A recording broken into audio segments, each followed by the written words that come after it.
Okay, so to the game. The goal is reviewing that list that you had. Mm-hmm. And with 2 minutes on the clock, I want you to lean into one, elaborate, or bring out a story that inspired it to come on to make this list. Sure. Do you have one in mind? All right. So I'm gonna put the timer on, and you're gonna hear it's a little obnoxious. The clock be like, "Bah, da, da, da, da." I am so ready. I am so ready. And usually I tell people that I'm gonna give them the 10 seconds, with my hand up, but I think I'm gonna make it awkward. I wanna make it awkward, but you just have to stop at that 2 minute. So you'll have to feel like, does this feel like 2 minutes? But you can't go lower than 2 minutes. So Yeah. when you hear the obnoxious sound, like that's the end, that's the last thing. We'll move on to something new. You can't even Oh my can't even go God. through it anymore. Oh my God, I love it. I'm so ready. That All is right. awesome. Let's Let do me know it. when you're ready to I start. am ready. Okay, go. 2 minutes on the clock. One of the biggest modern mom problems is lack of an in-person village. In previous generations, families lived closer together. Sometimes they all lived in the same household, sometimes they lived in the same apartment building, sometimes they lived right down the street from each other, and families were larger. So you were able to go to your aunties and to your sisters and to your cousins and ask for help. If you said, "Hey, can you watch the baby? I need to go to the store. Hey, can you watch the baby? I just need a minute for myself." And people were more willing to help out and truly be the village that we as modern moms now tend to think about, like that's what we're lacking, right? People would be more willing to go to their neighbor and ask for a cup of milk or a cup of sugar. Nowadays people are like, I'm not going to go ask anybody for anything, I could do it my own self. No. So that is a really major modern mom problem. And then it also spills into so many other things that I had mentioned in the list of the epidemic of loneliness and isolationism. When you're home with your babies in the very beginning, it can be very isolating and very lonely. And that, again, is where sort of the village would be so beneficial. When a mother has a baby in other parts of the world outside of America, not only do the parents have paternal paid leave, but also there are systems in place where people are taking care of the mother so that she can get the rest that she needs to be able to heal from the birth in order to then someone else is taking care of the baby, right? So the mom is taken care of and the baby is taken care of, both things. And unfortunately, currently in America, that's not necessarily the case. Families are smaller. They live further away from each other. They're not down the street from each other. They're not in the same apartment building. They might be living in California, New York City, Atlanta. They're all over the place, right? And so, unfortunately, people are isolated, and that leaves moms Oh, you don't feel it. having. It's not as loud. Yeah, that's okay. But I was gonna say my last statement was just gonna say that leaves moms without an in-person village. Yeah. I'm so glad that you chose this one because I think this one was a really important one for me Yeah. to whew, the village. I realized that there's something about the world now that we're going to do it on our own and we isolate ourselves. But I don't think we realize how we're doing that to our detriment. But I'm not even sure like how it formed itself. Trying to figure out the root of it. Could be the generation before could have seemed too involved and you wanted to get away from them, and then like I don't know, but I'm like, why did I get away from the village? And Yeah. I'm now trying to establish, a new community, a new village that I want to form. Because it's like if I had my default village, I would appreciate them, but they might also get on my nerves. So how do I get the village, Yeah. that like, we're all friends. I don't want to put too much weight on one, and I don't want the weight either, Yeah. because I'm Yeah. trying to like survive it. So it's a very delicate dance when it comes to like creating a village as a mom, because I know like for me I had to like tap into like I need help. Mm. I didn't know what motherhood was. I didn't know what I was signing up for. Even once you sign up, you don't know what to do next. Like it's not like you Yeah. can say, "Hey, go back to Target. Can I get a return slip?" You know, it's like No, you're right. I think it's a delicate dance. I think you said that beautifully when you used that phrase. That's really what it is a delicate dance of motherhood now, and then the interpersonal relationships and the dynamics in your family change. Everything changes. Do you have a village?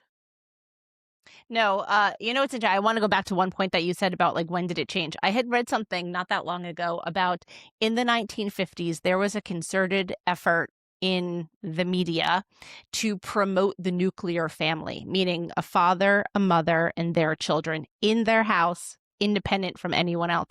And so that's where it seems where the shift happened. So Mm, it was after World War II, so it would have been like kind of like after our grandparents, or maybe I guess maybe for our grandparents, but there was a concerted effort that was like, this is the American family. They're living in their own house by themselves. And that's when things started to shift away from where people had been in like the previous generation, where there was more of a community and more of a village. So I just thought that was interesting. I don't remember the exact source on that, so like uh, don't quote me, but I read that as part of the American history, and that's where that shift started to take place. And then people started to get more independent because they're all in their little like suburban houses in a row, boop boop boop like yeah, that. yeah. So yeah, that was that. But going back to answer your actual question, I do not have a village. As I said, I am an only child, and I just have my mom, and she worked a ton. So even when my son was born, so that was really hard. And we do have my in-laws who live about an hour away. But let me tell you a quick story about when my son was born. When my son was born, we were living in New York City, and my mom and my in-laws came in the day that he was born, and they stayed for about an hour, and then they left. And then maybe a week or so later, the moms came, my father-in-law dropped them off, and they came to help out, and I'm using that in quotes. I took a shower. It was the best shower I ever had. It was like I washed my hair. I was like, this is God. This is amazing, right? So Yeah. I was feeling good. And then they were like, oh, we're going to go out and get our eyebrows threaded. And I was like, okay. And so they went downstairs and they got their eyebrows threaded. And they were gone for like 2 hours. And I was like, where? Like, I was starting to get worried. I was about to put the baby in the stroller, like in the bassinet stroller, and then like go find them. I don't know where they are. They're walking the streets Yeah. of New York City. And then finally they came back and they're like, oh, well, we like got our eyebrows threaded and we got some coffee and then we walked around and we went shopping. I was like, what? What? Yeah. What? And so, and then like a half an hour later, then my father-in-law came and picked them up and like drove them home. And that was the only help that I received when my son was a newborn. That was my story. So I didn't have anybody coming and helping or cleaning or doing anything like that. I had one really nice shower. It was a beautiful hot shower. And then they were just like, yeah, we're just going to go hang out. And I was like, what about me? What about me going to hang Yeah. out? Yeah. So that's my newborn help story. Your account, I imagine, is to reach other moms during this time, like, that Hmm. may feel the same way you had. Yeah. Do you feel like the account helped you? Like, I've heard this theory or that content creators are actually, doing some healing work, and even though, like, people might say, "Oh, like, you're just, like, showing yourself," it's like, you are seeing yourself. Yes. Some of my work, I call it like rejection therapy. Like, I don't know if you're gonna get my idea or if I come across like too wordy, but I'm here. We're not gonna all be here one day, so hopefully I could just try something I like. Yes, yes. I Yeah. so yeah, to answer your question on that, I agree 100%. I once wrote a quote, this was years ago, that said, "Be the friend you wish you had when your babies were newborns." Ooh. And that's why I wrote that, because I wish I had that friend. So if I Yeah. could tell people to try to do it or I could do it myself, like that's and I mean that wholeheartedly. So yes, I think so. A lot of the things I wrote is because of that. I had when I started the account and it was starting to do well, my really close friend Goldie had said to me, Tara, think about all of the struggle that you had trying to have your son, and then you finally had him. You're like, maybe that was part of the journey. Maybe you needed to have that struggle in order to then be able to tell those stories online through Mm, that. And I see what she's saying, and I think she was right in saying that.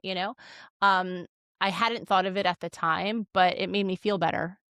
Thinking yeah. that that had to happen in order for this to happen. Now, I don't know if that's necessarily true, but, Mhm. sometimes things are just, happen the way that they do in the universe and in our life's journey. But it made me it comforted me a little bit to hear Yeah, that. She was like, "You had to do that so that you could share your story and be able to help other people."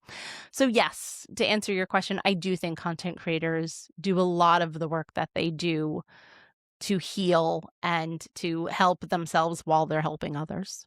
yeah. When you think about being the friend that you would wanna be, and this is something that I try to play around with, part of me wanting the help and not asking for the help is realizing that I don't know if I would be that help either, especially if I had my children. And I don't know where I expect the help to come from. If I'm leaning too much on, you are X role, you're supposed to be this to me, and what I want that pressure. That's my theory on why I think we probably are isolated is we're doing this thought processy in our own head and making these stories up, but then also, like, is it true? Like, have we created? Because then one of the points was the financial hardships, and it's like, man, I imagine that they're also having a financial hardship. What am I supposed to expect, you know? Do you think you're in a position to be that friend too? If Yeah. someone is like, I wanna start building a village for other people, I want to actually tackle one of these 10 and I could be the village and I have it in me, like, what do you think we want to see as it relates Yeah. to, like, how we would show up? Do you think it's supposed to be transactional in that way? I'm not sure. If that's on me. Yep. No. Oh, sorry. That's okay. I thought it must I had took my son's phone away. No. Ah! His phone's blowing up Now his meanwhile. phone's blowing up. Um, so, That's great. but because Yeah, it's no, I sometimes I it's see what you're saying. transactional, right? Yeah, that there's a lot of one could put a lot of pressure on themselves because of that. You're right. I see what you're saying. You're like, "Oh, it's not gonna be right. It's not gonna be." My recommendation is just do something. If you can't physically be there to help her while watch the baby while she's gonna take a shower, that's understandable. Could you maybe order her some food, DoorDash her from some food, uh, drop off some groceries at her front door? Anything that you can do is better than nothing at all, and you have to do something within your own like comfort, Mm. and I was talking with somebody just last week. She started this online platform called supportnow.org, and it's like kind of like a GoFundMe, but it's bigger than that because it also like has like dog walking or babysitting or writing personal notes, and so it's not just money, it's like money and everything else. And so she said that there's a lot of new mothers that are starting to use this platform, and Mm. it's not all just meals and it's not all just cash. So it'll be things like walk the dog, pick up the Oh, kids from wow. from daycare, whatever it is. And so people she was talking about how people have different support languages, like how there are different love languages. So everyone sort of like comes to the table with a different thing to offer.